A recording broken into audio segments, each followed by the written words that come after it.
మారుతి దర్శకత్వంలో ప్రభాస్ ది రాజా సాబ్ అనే most entertaining movie చేస్తున్న సంగతి తెలిసిందే. లేటెస్ట్ గా ఈ సినిమా టీజర్ రిలీజ్ చేయగా పాన్ ఇండియా లెవెల్లో సూపర్ రెస్పాన్స్ వచ్చింది. అయితే ఈ సినిమా కథ విషయంలో ఒక ఇంట్రెస్టింగ్ న్యూస్ బయటకు వచ్చింది. మారుతి ఈ సినిమా కోసం 2 వర్షన్స్ రెడీ చేస్తున్నాడనే టాక్ వినిపిస్తుంది.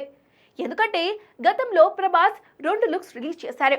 ఒకటి యంగ్ రెబెల్ స్టార్ కాగా రెండోది ఓల్డ్ రెబెల్ స్టార్. దీంతో రాజాసాబ్లో ప్రభాస్ డ్యూయల్ రోల్ చేస్తున్నాడని అందరూ అనుకున్నారు. కానీ లేటెస్ట్ గా మారుతి ప్రభాస్ ఒకటే క్యారెక్టర్ చేస్తున్నాడని చెప్పుకొచ్చాడు. టీజర్లో కూడా ఓల్డ్ లుక్ కు సంబంధించిన షాట్స్ ఏమీ లేవు. కానీ బిగ్ సర్ప్రైజ్ ఉంటుందని చిత్ర యూనిట్ చెబుతోంది. ఈ లెక్కన మారుతి 2 వర్షన్స్ రెడీ చేసుకున్నట్టే ఉంది. అందులోనూ ఒకటి Sanjay Dutt versus young Prabhas version అయితే మరొకటి సంజయ్ దత్ వర్సెస్ ఓల్డ్ ప్రభాస్ అనేలా ఉంటుందా అనే టాక్ ఊపందుకుంది. లేదంటే క్లైమాక్స్ కోసం 2 వర్షన్స్ అనుకున్నారా అనేది వేచి చూడాలి.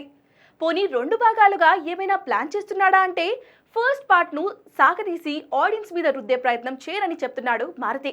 కానీ రాజాసాబ్ ను ఎవ్వరూ ఊహించని విధంగా తెరకెక్కించినట్లుగా చిత్ర యూనిట్ చెబుతోంది. అసలు మారుతితో సినిమా వద్దని చెప్పిన వారే ఇప్పుడు టీజర్ చూసిన తర్వాత వావ్ అని అంటున్నారు. ప్రభాస్ లుక్ మొదలుకొని వింటేజ్ బుజ్జిగాడిని పాన్ ఇండియా ఆడియన్స్ కు పరిచయం చేయబోతున్నట్లుగా టీజర్ తో చెప్పేశాడు. మొత్తంగా రాజాసాబ్ పై ఒక్కసారిగా అంచనాలు అమాంతం పెరిగిపోయాయి.